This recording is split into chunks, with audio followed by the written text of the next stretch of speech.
ॐ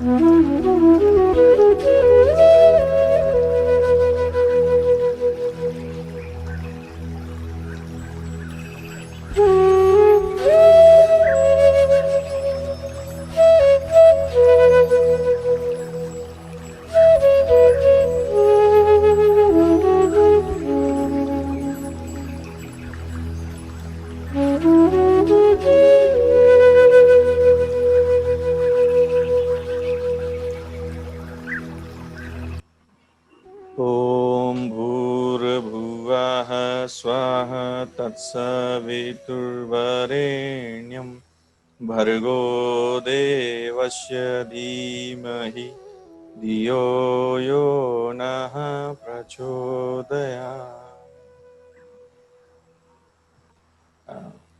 वर्षा जी, आपका बहुत बहुत स्वागत है हमारे मद निषेध सप्ताह के इस व्याख्यान माला में।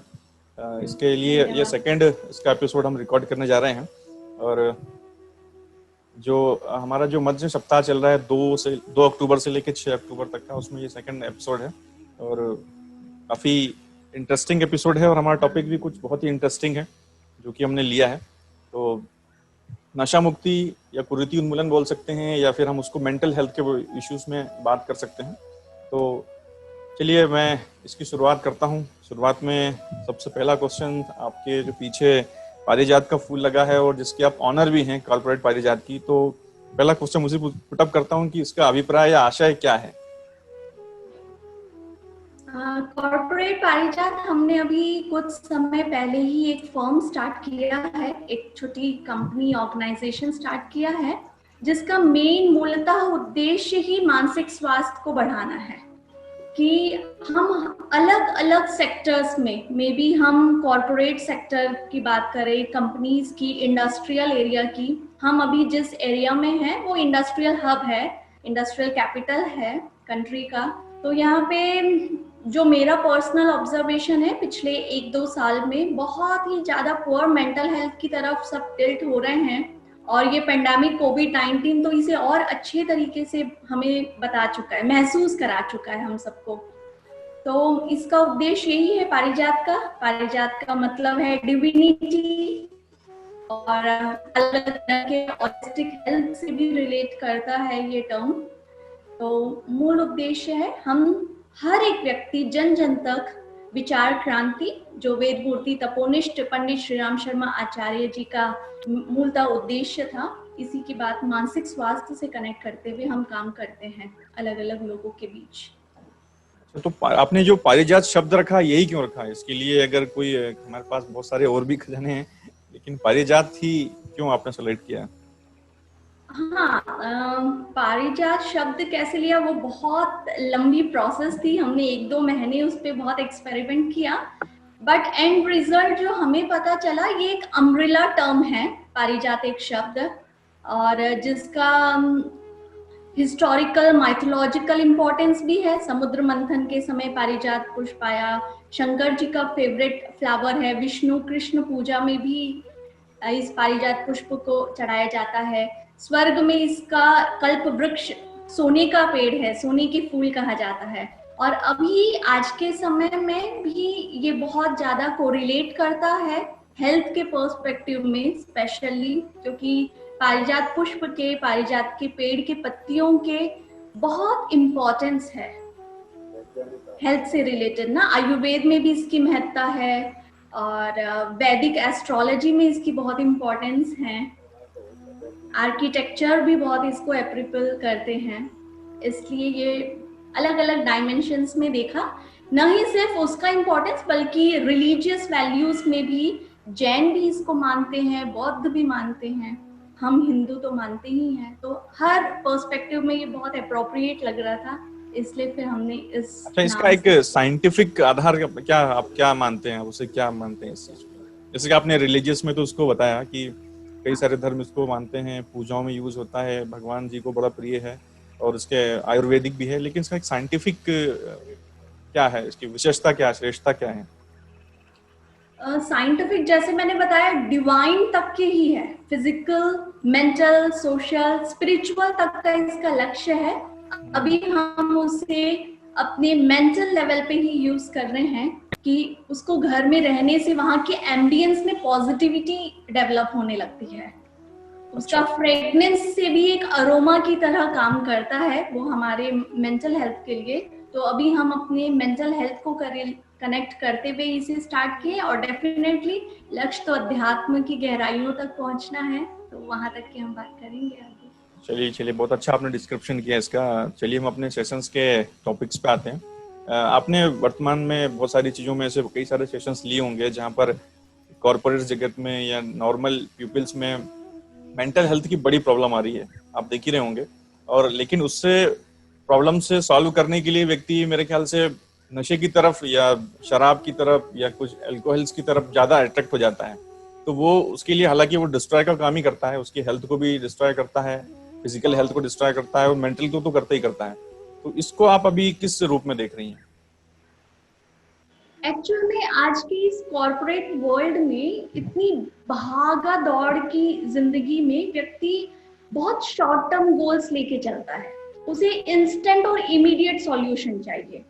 जैसे मैं अधिकतर अपने स्ट्रेस मैनेजमेंट वाले सेशन को इसे एक्सपीरियंस करवा के बताना चाहती हूँ लोगों को कि बहुत बिजी स्केड्यूल में यदि आपको स्ट्रेस से ओवरकम करना है, यदि आप बहुत एंशियस हो रहे हैं तो आपको ओवरकम करना है उस चीज का, या फिर टारगेट अचीव करना है, हेक्टिक लाइफ है, ये हम सबके साथ ही होता है। छोटे से बच्चे से लेके आज बुजुर्ग व्यक्ति तक घर में कोई काम में व्यस्त हो ना हो, सभी कॉमनली कहते हैं बहुत व्यस्त चल रहे हैं, बहुत व्यस्त चल रहे हैं। तो इस व्यस्तता में बहुत शॉर्ट टर्म गोल निकालता है कि हाँ मुझे स्ट्रेस हो रहा है तो मैं थोड़ा सा सब्सटेंस ले लूं, एडिक्शन ले लूं, मे बी वो टोबैको, स्मोकिंग, अल्कोहल, किसी भी तरह का कंजप्शन कर लूं मैं और मुझे सॉल्यूशन निकल जाएगा। बट यहाँ पे दो चीज हमें बहुत ध्यान देने की है। सबसे पहली बात ये कि यदि आप वही ऑप्शन चूज कर रहे हैं तो ऑलरेडी पुअर मेंटल हेल्थ आपको वहां लीड करवा रहा है, आपको वहां लेके जा रहा है। हम सबको भी स्ट्रेस होता है, मुझे भी स्ट्रेस होता है, मगर मैं ऑप्शंस निकालती हूँ, रास्ता निकालती हूँ अलग तरीके का स्ट्रेस मैनेजमेंट करने का। यदि मैं सब्सटेंस की तरफ जाती हूँ तो वो ऑलरेडी साइन है, वो एक सिम्टम है कि मेरा पुअर मेंटल हेल्थ मुझे वहां ड्रैग करके ले जा रहा है। दूसरी बात, शॉर्ट टर्म हम लेते हैं, उसका एंड रिजल्ट क्या होता है? सबसे पहले तो फिनेंशियल लॉस, उसके बाद में हेल्थ लॉस। ये ओपन सीक्रेट है, ओपन सीक्रेट है ये, हम सबको पता है कि वो हमारे लीवर को सबसे पहले खराब करता है, अपनी किडनी को खराब करता है, और धीरे धीरे फिजिकली बहुत वीक हो जाते हैं। हमारी स्ट्रेंथ और स्टेमिना उतनी नहीं अच्छी होती। आज हम इम्यूनिटी की बात कर रहे हैं, उतनी इम्यून सिस्टम स्ट्रांग नहीं होता यदि हम किसी भी तरह का एडिक्शन करते हो तो।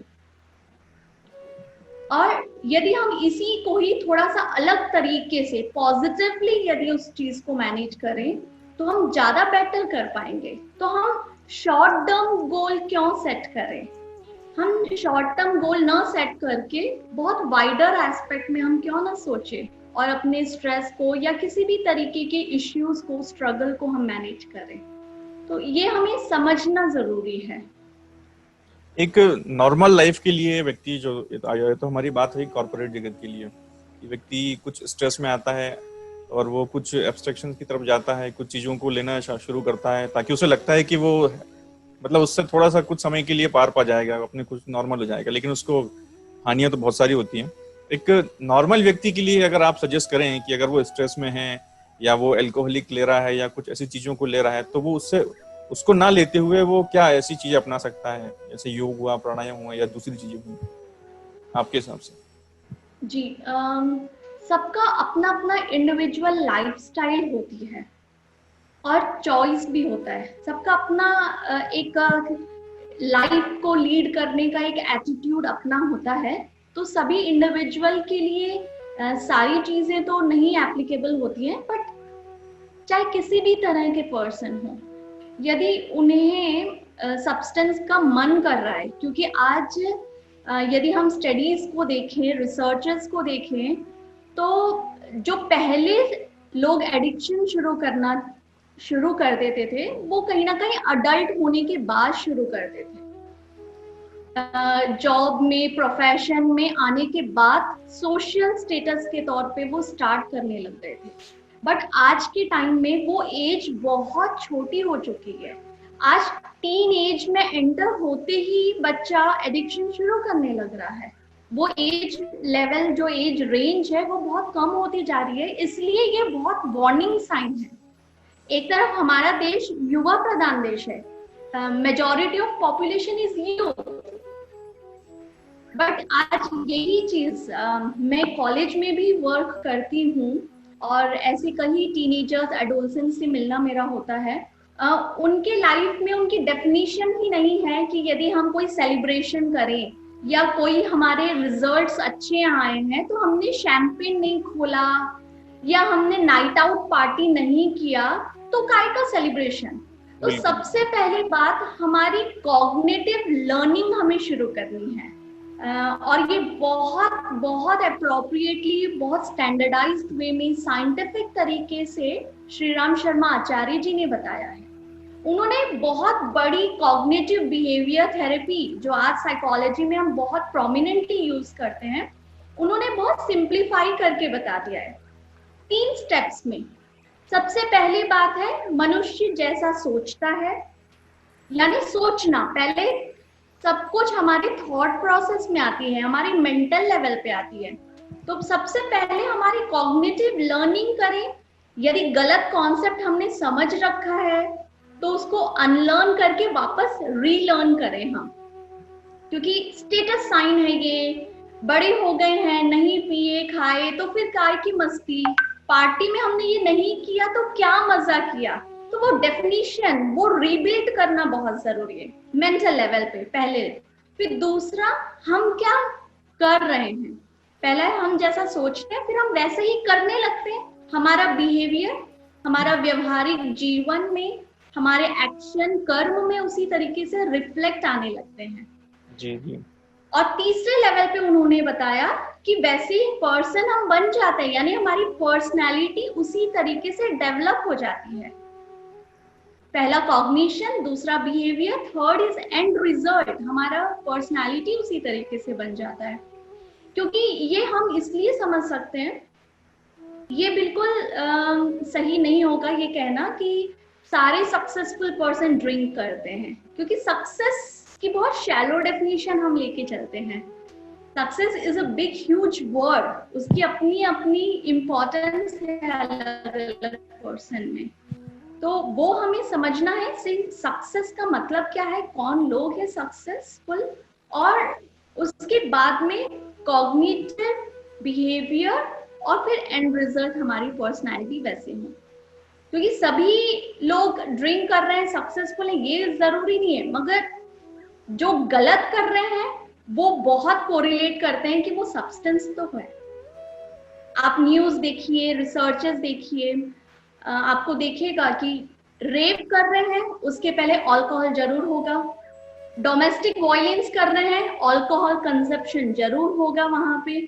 तो जो भी गलत हम कर रहे हैं उससे बहुत कोरिलेशनल स्टडी है सब्सटेंस किसी भी तरीके का, वो आज के समय में या पौराणिक समय में भी आप देख लीजिए।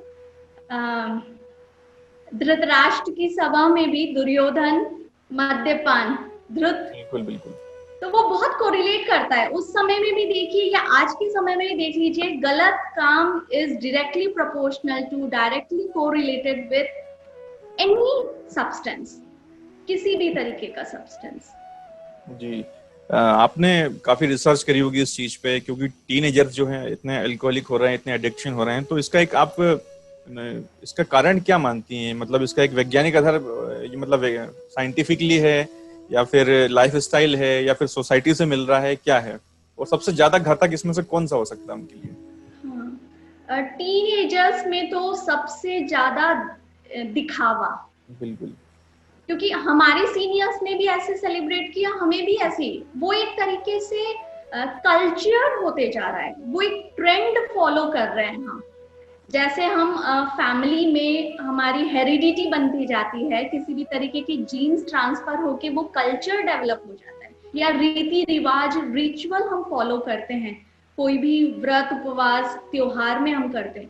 इसी तरीके से चाहे वो कॉलेज लाइफ में बात करें, so called metropolitan, so called very sophisticated people, so called developed peoples के बीच में, और वो यही मानते हैं कि हमें यही करना है दिखावा करने के लिए, और उन्हें ये नहीं पता, अगेन आई रिपीट, वो शॉर्ट टर्म गोल सेट कर रहे हैं ना, उन्हें ये नहीं पता कि ये कहाँ लेके जाएगा। क्योंकि हमारे अंदर में पहली बार जब टीनेजर स्टार्ट करता है तो वो आउट ऑफ क्यूरोसिटी स्टार्ट करता है कि वो कैसा मजा होता है, वो फील करना है मुझे, वो ट्रैंक्विलाइजर की तरह कैसे हमारे दिमाग में, हमारे मेंटल लेवल पे कैसे काम करता है, वो एक्सपीरियंस करना चाहता है आउट ऑफ क्यूरोसिटी। क्योंकि वो एज है इतना तेजी से हार्मोन्स चेंज होने की, तो वो कोप अप नहीं कर पाता है। बट क्या होता है, वो धीरे धीरे प्रैक्टिस में डेवलप होने लगती है, आदत बन जाती है, हैबिट होने लगती है, और फिर तो rest is a very evil bad history, गलत की तरफ वो पूरा ही हो जाता है। तो एक टीनेजर्स के लिए हमारे लिए क्या सुझाव होगा या फिर क्या उपाय हो सकते हैं कि उनको, अगर मान लो वो क्यूरियोसिटी वाइज या पब्लिकली दिखावे में या उनकी सोसाइटी से उन्हें वैसा देखने को मिल रहा है या उनके घर का माहौल ऐसा है, तो उनको हम ऐसा क्या उपाय है जो उनको हम रोक सकते हैं, उन्हें रोका जा सकता है?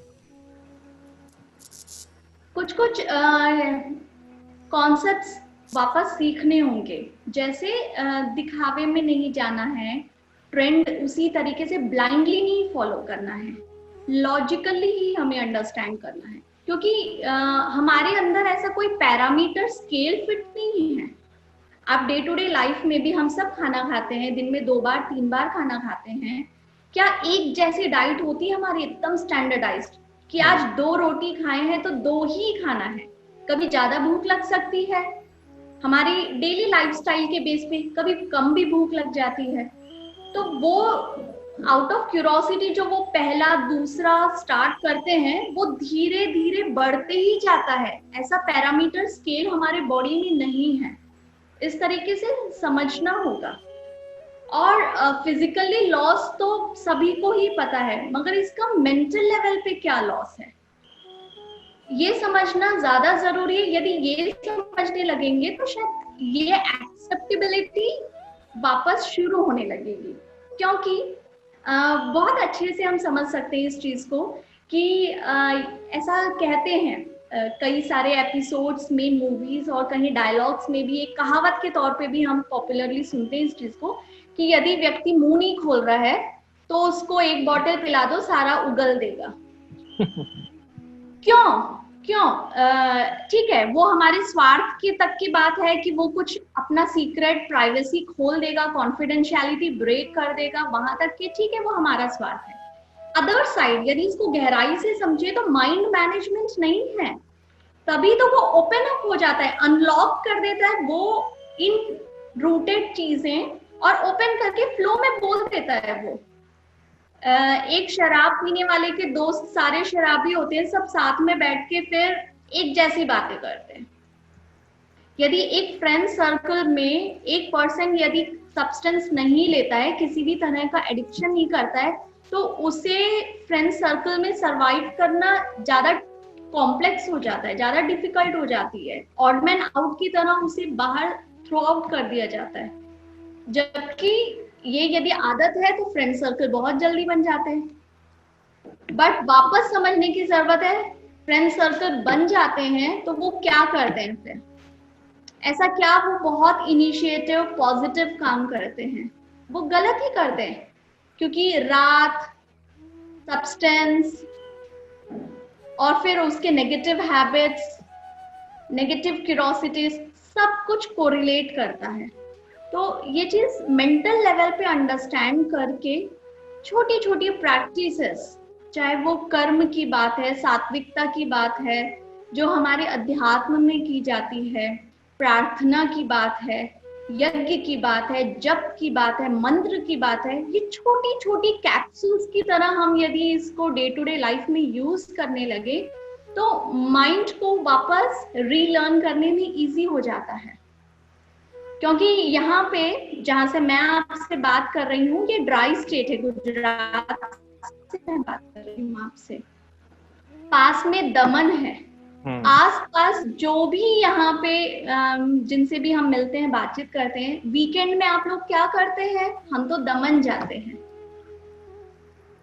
वो फिक्स कर चुके हैं, उनकी लाइफस्टाइल इस तरीके से उन्होंने बना रखा है। और हमारा वीकेंड स्पेशल क्या होता है कि पूरे हफ्ता में हमने जो नहीं काम किया, थोड़ा सा एक्स्ट्रा स्वाध्याय कर लेते हैं, वीकेंड में यज्ञ करना हमें जरूरी हो जाता है क्या, तो वो हमारे लाइफ के ऑप्शंस हैं। तो हमें छोटे छोटे इस चीज को विद प्राइड एक्सेप्ट करना होगा। इस चीज के लिए हम देखें कि जो नशे की प्रवृत्ति है वो आज बड़े बड़े प्रोफेसर्स लोग कर रहे हैं, बड़े बड़े डॉक्टर्स लोग करते हैं, और भी मतलब जितने भी हम बुद्धिजीवी वर्ग से कहें वो लोग भी नशा करते हैं। तो वो तो एक पढ़े लिखे समझदार हैं लेकिन नशा कर रहे हैं। लेकिन बच्चे नादान हैं, तो हम उन्हें समझदारी का पाठ कैसे पढ़ा सकते हैं, उन्हें समझदार कैसे कर सकते हैं कि वो इससे पार पाएं। तो ये कि बहुत बड़ा इश्यू है हमारे लिए।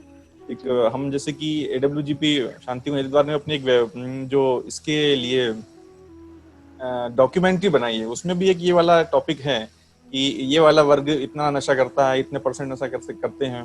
डॉक्टर्स हैं वो 40% करते हैं, प्रोफेसर्स हैं वो टीचर्स हैं जो वो इतने % करते हैं, जो वाहन चालक हैं, जो ड्राइवर्स वगैरह हैं उनका 90% है। तो अलग अलग टाइप के जो काम करने वाले लोग हैं उनका अलग अलग होता है। हालांकि वो सब समझदार होते हैं, सब पढ़े लिखे भी होते हैं, लेकिन जब वो नशे की प्रवृत्ति में लिप्त हैं तो हम बच्चों से फिर क्या आशा रख सकते हैं कि वो ना करें, या उनको मना करें। हम अगर कर भी रहे हैं तो हम उनको कैसे मना कर सकते हैं, कि सबसे बड़ी प्रॉब्लम हो रही है।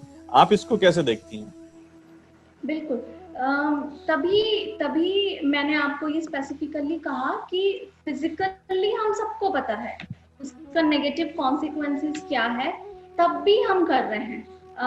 उसके पीछे मेरा कहने का यही मकसद था कि सो कॉल्ड जो बहुत ज्यादा हाई नॉलेजेबल पर्सन जिसे हम मानते हैं, ऐसे हाई प्रोफाइल के प्रोफेशंस के लोग करते हैं, तो फिजिकल लेवल पे हम समझाना थोड़ा सा कॉम्प्लेक्स होते जा रहा है। But yes, definitely mental level पे अब समझाने की बहुत जरूरत है। और ये कल्चर को ही हमें ब्रेक करना होगा, वो चेन सिस्टम को ही हमें ब्रेक करना होगा। क्योंकि डेफिनेटली जो एकेडमिशियंस लेते हैं, प्रोफेसर्स लेते हैं, तो कहीं ना कहीं वो स्कॉलर्स लेने लगेंगे, फिर स्टूडेंट्स लेने लगेंगे, इंटर्न्स लेते हैं। इस तरीके से वो कल्चर डेवलप होते जा रहे हैं। तो हम डायरेक्टली यदि अप्रोच करें प्रोफेसर से और उन्हें चेंज करें, वो बहुत प्रैक्टिकल फिजिबिलिटी करना मुश्किल होता है।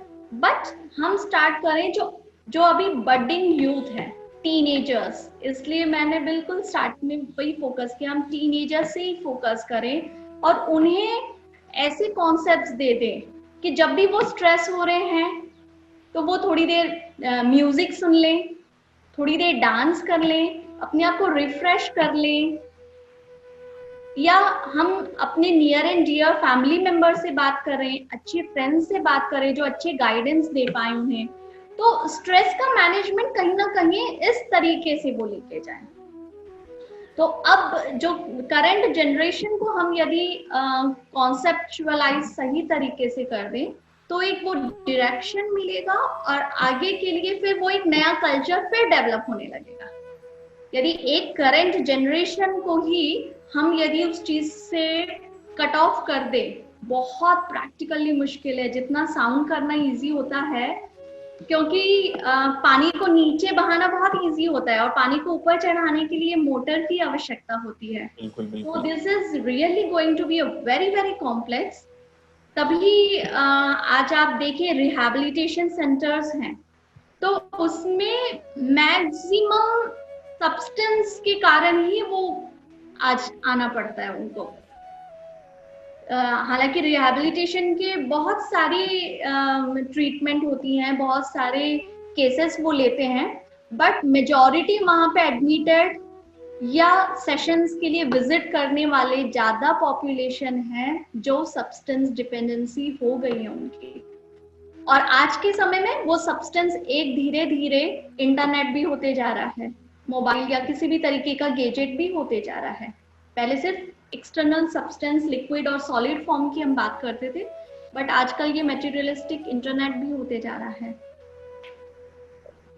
कल मैं ऐसे एक सेशंस में, फर्स्ट सेशन में आदरणीय केपी दुबे भाई साहब से डिस्कस कर रहा था, तो उन्होंने एक कल्चर का बहुत अच्छा टॉपिक बताया कि इसकी शुरुआत नारी जागरण या नारियों से बहुत अच्छे से हो सकती है।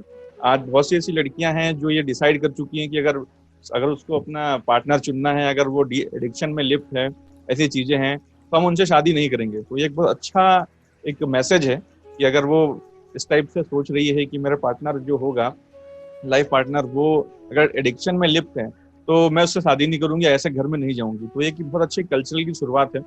आप इसे क्या देखती हैं? क्या इसमें और क्या इम्प्रूवमेंट हो सकते हैं आपके हिसाब से?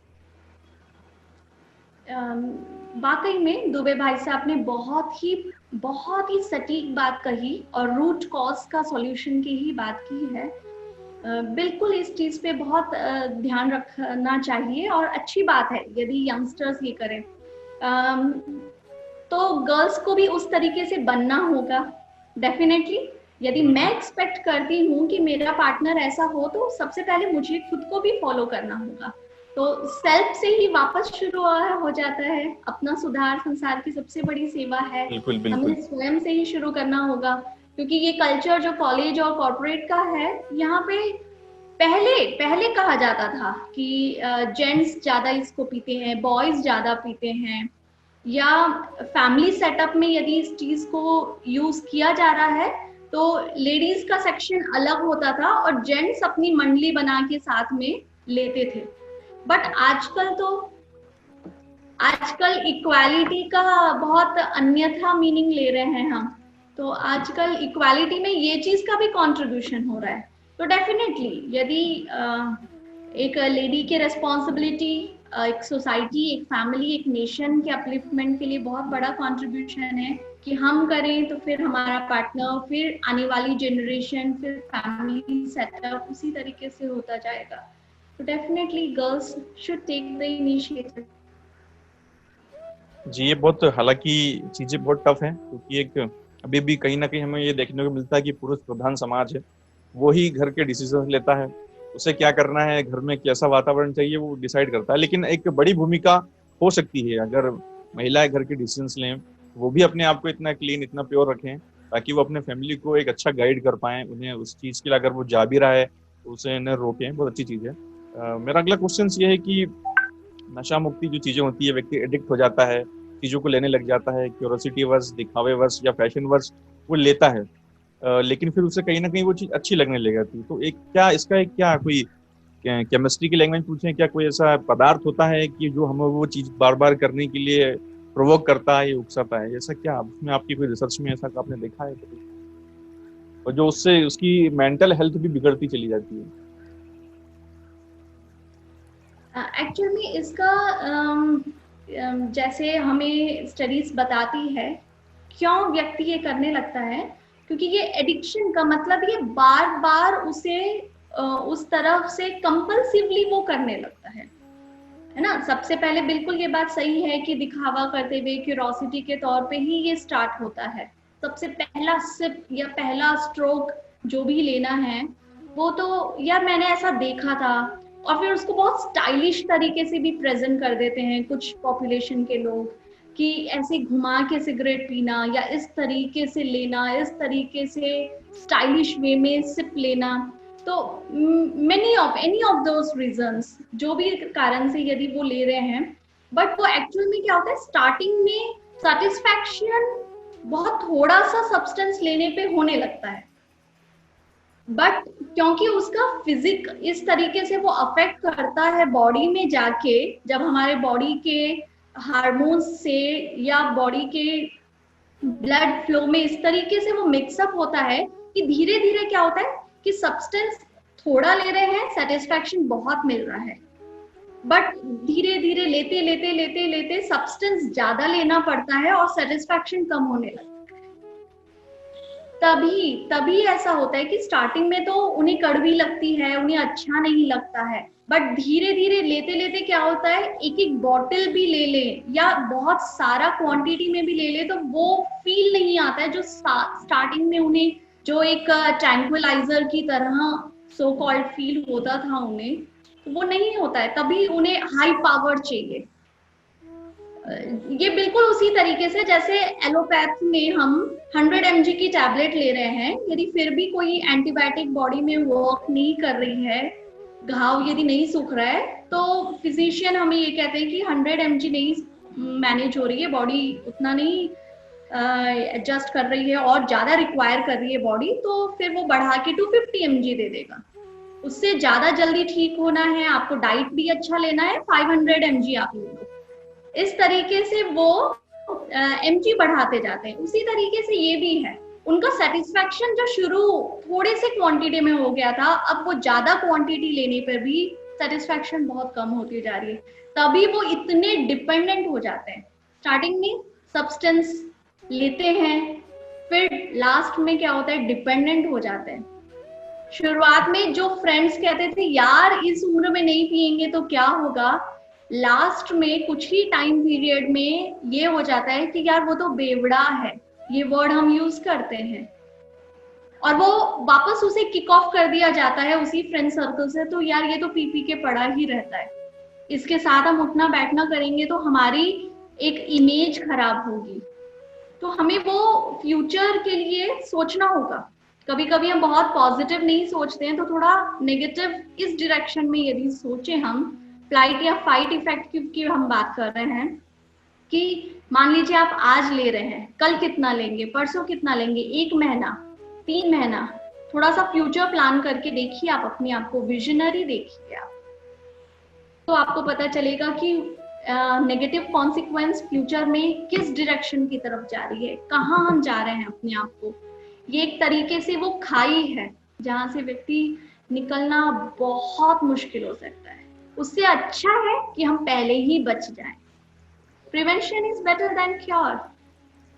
तो पहले ही हम जागरूक होकर अपने आप को बचा लें, अपनी क्यूरोसिटी को हम अलग दिशा की ओर ले जाएं, न कि इस तरफ, वो ज्यादा इजी और परमानेंट सॉल्यूशन होगा। एक ये कोविड-19 के टाइम ड्यूरेशंस में बहुत सी चीजें हमको सोशल मीडिया के थ्रू ये देखने को मिली कि पहले तो सब कुछ बंद हो गया था, एकदम लॉकडाउन था। उसके बाद में गवर्नमेंट ने लिकर शॉप्स को ओपन किया। उसके बाद में बहुत लंबी लंबी लाइन लगना चालू हो गई, उसमें सारे लोग थे, जेंट्स भी थे, लेडीज भी थी, बॉयज भी थे, लड़कियां भी थी, सभी लोग थे। तो ये चीज हमें देखने को मिली, मतलब इस समय देखने ये मालूम चलता है कि मोस्ट ऑफ द पीपल्स इस मतलब एडिक्शन में हैं, इन्वॉल्व हैं, कहीं ना कहीं डायरेक्टली हैं चाहे इनडायरेक्टली हैं।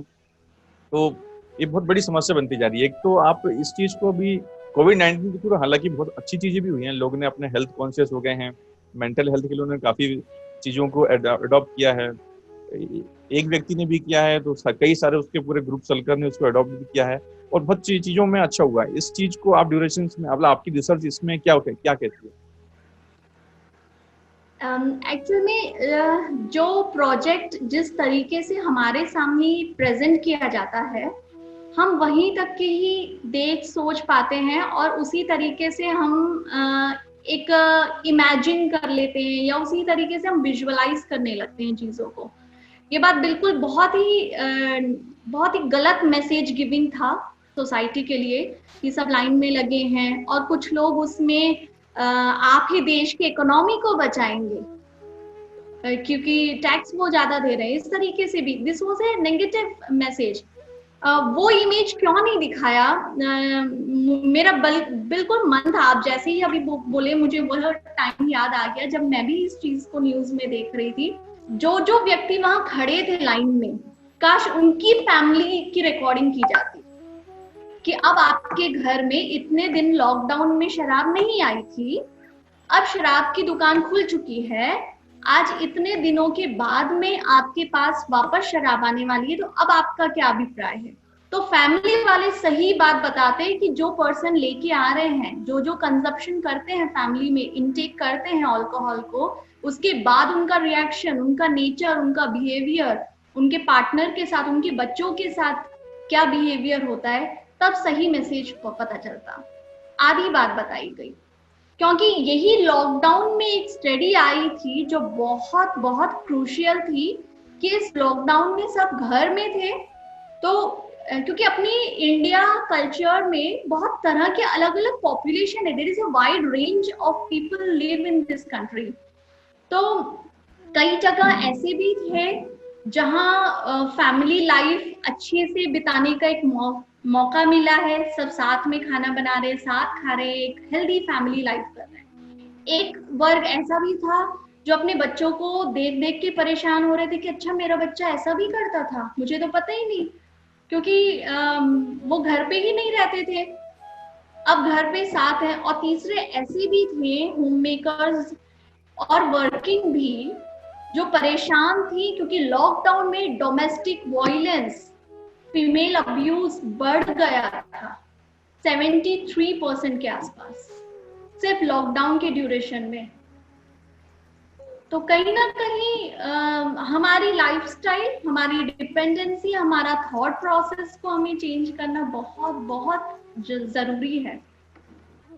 एक स्टडी बताई गई थी कुछ महीनों पहले ही आया था कि एक शराब की बोतल नहीं मिलने से एक व्यक्ति ने मार दिया।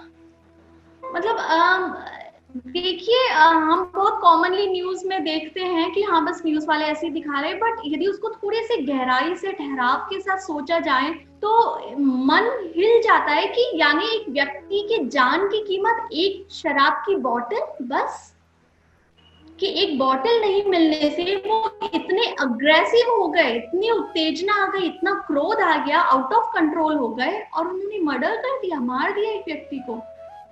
Where we are going, हम कहाँ जा रहे हैं? This is so disappointing. ये आपने बहुत अच्छी चीज बताई कि एक बॉटल के, ये बहुत सारे केसेस हमें देखने को मिलते हैं कि किसी को बॉटल नहीं दी गई, या किसी को सिगरेट पीने से मना किया गया, या फिर कोई तंबाकू यूज करता है अगर उसको मना किया गया तो बहुत ज्यादा एग्रेसिव हो जाता है। तो ये उनके एग्रेवेशन को तो बढ़ाता ही बढ़ाता है डेफिनेटली, क्योंकि ये चीज मैंने कई जगह देखी है। अगर मान लो घर में कोई छोटा बच्चा भी है, अगर उसके पिताजी यूज भी कर रहे हैं, सपोज दैट कभी उसने मजाक में वो चीज छुपा दी या देने से मना करने लगा, तो व्यक्ति बहुत ज्यादा एग्रेसिव हो जाता है। अभी रिसेंटली हम देखें न्यूज चैनल्स पे, अभी लेटेस्ट के ड्यूरेशन में आप देख रहे हैं कि फिल्म इंडस्ट्री के कुछ ऐसे ऐसे लोग जो कि बहुत आइडियल बने हुए थे लोगों के, एक उनकी पर्सनालिटी को देखकर, उनकी लाइफ स्टाइल को देखकर, उनके रहन सहन को देखकर सब कुछ कॉपी किया जा रहा था। लेकिन अभी रिसेंटली जब से सुशांत सिंह राजपूत की हत्या हुई है, अभी तो फिर उसको बोल नहीं सकते कि वो मर्डर है या फिर सुसाइड है, लेकिन अब देखिए कि अब कुछ हमें ये वो चीजें फिल्म इंडस्ट्री की वो चीजें देखने को मिल रही हैं जो कि सबसे ज्यादा लोगों को प्रभावित कर रही थी। अगर हम आज कोई मूवी भी आती है, अगर कोई व्यक्ति स्ट्रेस में भी है, कोई बहुत परेशान है, वो सिगरेट पीता हुआ दिखाएगा, लिकर का यूज करता हुआ दिखाएगा, और एक मैसेज भी अच्छे से लिख देंगे वो बढ़िया कि ये गवर्नमेंट की गाइडलाइन है, हमको वहाँ पे शो करना पड़ेगा कि ये आपके स्वास्थ्य के लिए हानिकारक है। अगर ये हानिकारक है तो भाई उसको आप क्यों यूज कर रहे हैं, मतलब उसको शो ही मत करिए।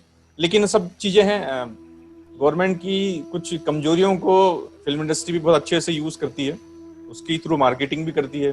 भाई वो व्यक्ति यूज कर रहा है, भाई अजय देवगन है तो वो पान मसाला खा रहा है, बिल्कुल केसर जुबा केसरी, तो ये चीजें बहुत ज्यादा इफेक्ट करती है सोसाइटी को कि नहीं नहीं ये तो बहुत अच्छा है, उसमें ये आता है, लेकिन उसके पीछे कुछ कारण कुछ अलग ही होता है, उसकी कुछ मार्केटिंग अलग होती है, कुछ बिजनेस अलग ही होता है। तो ये जो आप अभी देखा आपने कुछ समय से फिल्म इंडस्ट्री को या फिर इन कुछ चीजों को, तो वो क्या आप उसमें क्या स्टडी कर पाई अभी तक? एक्चुअल में जो हो रहा है बहुत अच्छा हो रहा है एक्चुअल में, क्योंकि एक तरीके से हर एक आम जनता को, हम सबको ही बहुत कॉमनली पता था। हम यदि कहीं ना कहीं किसी के भी पर्सनल उनके आर्टिकल्स या उनकी लाइफस्टाइल को देखते थे, सुनते थे, तो एक तरीके से हम सबको ही पता था कि ये सभी व्यक्ति कोई ना कोई सब्सटेंस लेते थे। जितने बड़े लोग उतनी बड़ा एक्सपेंसिव सब्सटेंस, सिंपल वे में यदि बोला जाए तो।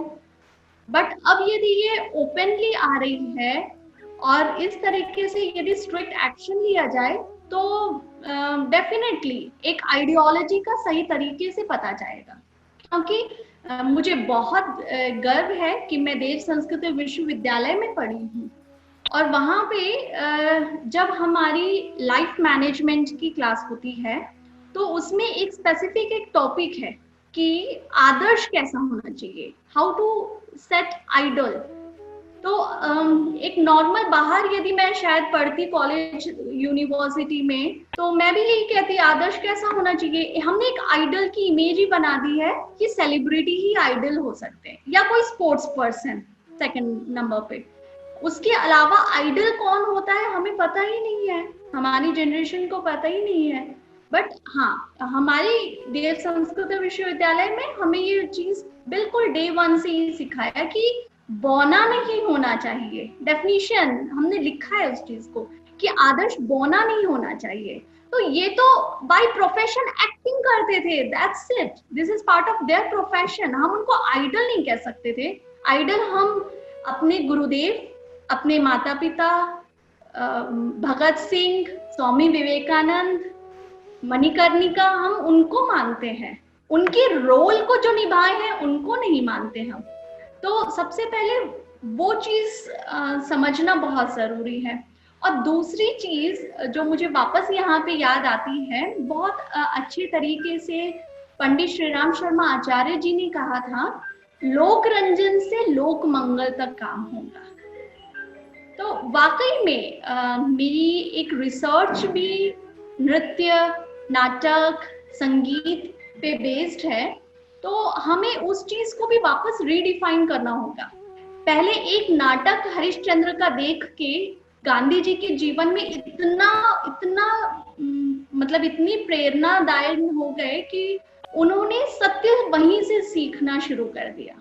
पहले की नाटक, पहले का मैसेज इसलिए था क्योंकि उन्होंने अपने रियल लाइफ में प्रैक्टिकली किया, उस चीज को प्रोजेक्ट किया और वैसे लाइफ में वो फिर सरवाइव करते थे, उस तरीके से जीते थे।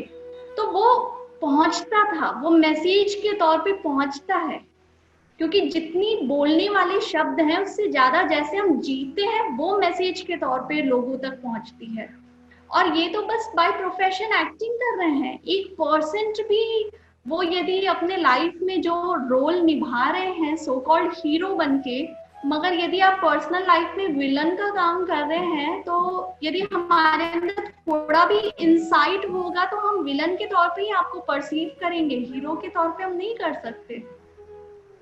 जी हाँ, ये तो बहुत अच्छी चीज है, क्योंकि आजकल बेचने वाली इंडस्ट्री या सेलिंग वाली इंडस्ट्री कुछ भी बेच सकती है। वो एकदम वेस्ट मटेरियल को भी, जो वेस्ट को बेस्ट बना के बहुत अच्छे से तरीके से यूज कर रहे हैं।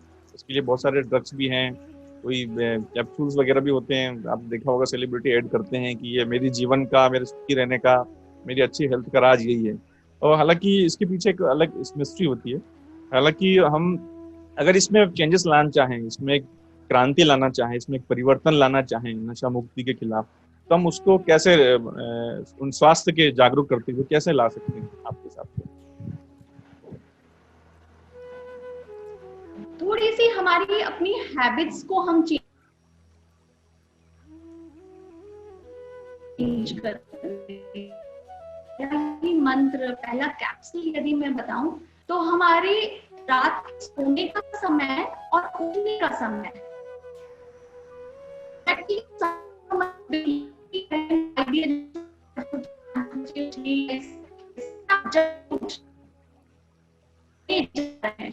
उस टाइम पे आप यदि सही तरीके से प्रोग्रामिंग कर दें तो हमारी थॉट प्रोसेस वहीं से ही शुरू होने लगती है।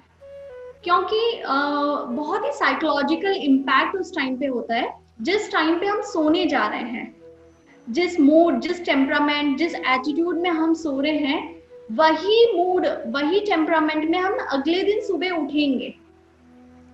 और जिस एटीट्यूड में हम सुबह उठेंगे वही एटीट्यूड हम पूरे दिन कैरी करते हैं अपने साथ। तो ये एक चेन सिस्टम बनते जाता है। मान लीजिए आप खुश मिजाज हो कि आप सुबह उठेंगे, पूरा जीवन, पूरा दिन का मतलब आपका पूरा अच्छे से खुशी खुशी जिएंगे, फिर रात में आप वापस सोने जब जाएंगे तो वापस खुश होके, और फिर अगले दिन, तो ये चेन बनता जाएगा। अब वही गुस्सा होते हुए, रोते हुए यदि आप सोएंगे तो अगले दिन सुबह भी दिन खराब है, ऐसे ही हो जाएगा। और इसी ही बहुत आइडियली कहा गया है, जो सुबह पहले उठना और रात का समय सही करना, जिसे आत्मबोध और तत्वबोध कहा गया है अध्यात्म में, वो बहुत वाइड और बहुत मीनिंगफुल है। यदि हम उतना गहराई से नहीं समझे तो एटलीस्ट इनिशियल लेवल पे हम रात की एक कैप्सूल, सुबह उठने की कैप्सूल, गुड नाइट और गुड मॉर्निंग, उस टेम्परामेंट में हम थोड़ा सा करें। सोने से पहले थोड़ा सा अपने आप को चार्ज करें, अच्छा सोचें, अच्छा पढ़ें, क्योंकि एक छोटी सी किताब भी, छोटा सा लाइन, छोटा सा कोटेशन कहीं से भी हम स्टार्ट करें तो वहीं से हमारी कॉग्निटिव रिस्ट्रक्चरिंग शुरू होने लगती है। और हमें तो ये चीज सिखाया गया है कि बिना स्वाध्याय शयन नहीं, बिना भजन भोजन नहीं। ये बहुत ही छोटी छोटी कैप्सूल्स हैं, बहुत पावरफुल, बहुत इम्पैक्टफुल है। यदि हम हजारों डेफिनेशंस ऐसे मिल जाती हैं अपने साहित्य में, उनमें से कहीं एक से भी हम शुरू कर दें तो वहीं से शुरू हो सकती है। और मैं इसे बहुत इजी वे में कहती हूँ कि आप हारिए ना हिम्मत, लूज नॉट योर हार्ट से शुरू कर दें।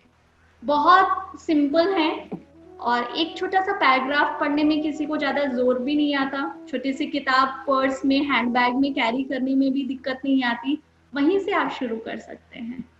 जब भी टाइम मिला एक पेज पढ़िए, थोड़ी देर उस पर सोचिए, फिर चलते चलते फिर से वापस उसी पेज को पढ़ लीजिए, उसी पे सोचते रहिए।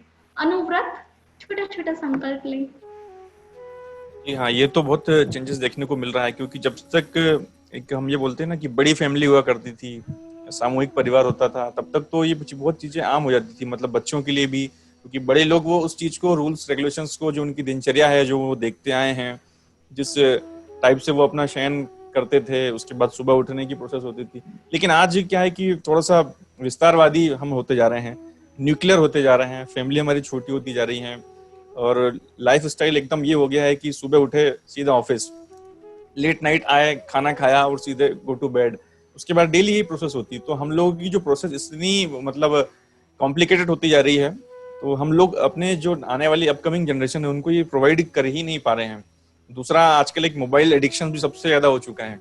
अगर कोई व्यक्ति नशीली चीजों का उपयोग नहीं करता है, लेकिन उसके लिए एक मोबाइल भी सबसे बड़ा नशा होता है, और ये बहुत आम हो चुका है। मतलब लोग, व्यक्ति को लेट नाइट तक उनको जागना, मोबाइल का यूज करना, इन गैजेट्स का यूज करना, फिर सुबह उनकी जो सुबह होती है वो गुड मॉर्निंग होती है, वो लगभग 10, 11, 11:30, 12, ये मैंने अपने फैमिली में भी कई सारे लोगों में देखा है।